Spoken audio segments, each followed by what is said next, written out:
What's happening, Expeditioners? It's Pete here. I want to talk to you about the amenity in hotels that you should be looking for, and that is laundry rooms. Now, I'm not talking about laundry services. Most hotels, the big fancy ones, will have laundry service. It's usually a bag in the closet. You'd fill it up with the laundry that you want taken care of, and then you put it in the hallway or hang it on your door, and they'll take it and launder it. And it's going to cost you an arm and a leg, but it's going to be very nice. They'll even usually fold it very nicely for you. So that I went to a hotel in Michigan, and we were going to stay there for a few days. And I didn't actually even know this, but they had a room on the second floor that was a laundry room. Now, it's not available to the public. You needed to use your key to get into this laundry room, but they had about 6 washing machines and 4 or 5 dryers on the other wall, and it was a nice little simple room.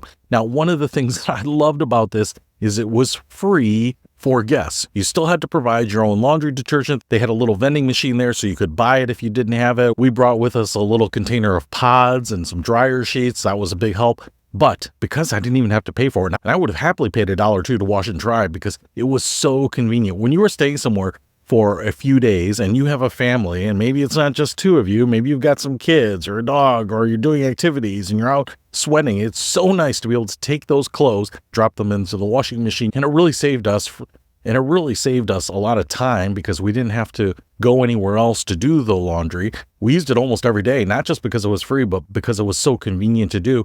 And it really reduced how much stuff we needed to take with us. Instead of having to double up on some clothes Instead of having to suffer through some clothes that were maybe kind of dirty, you come back from a day of hiking in the national park and maybe you have to go to dinner in those clothes because you don't have a choice of using the fresh clothes that you need for tomorrow. This just allowed you to have fresh clothes every day. So it was a huge, huge advantage to have laundry services, even if they were to cost us money. So if you were looking at the listed amenities at a hotel or resort that you're staying at, and they list a laundry room, I would definitely check it out, either some of the reviews or some of the details on their website to see exactly what it is, because it might save you a lot of time, headache, make your packing a little easier, and just make your vacation a little nicer because you'll just be in nice, comfortable, freshly laundered clothes every day. So look for the laundry rooms in your hotel. That's my tip. I'll see you later.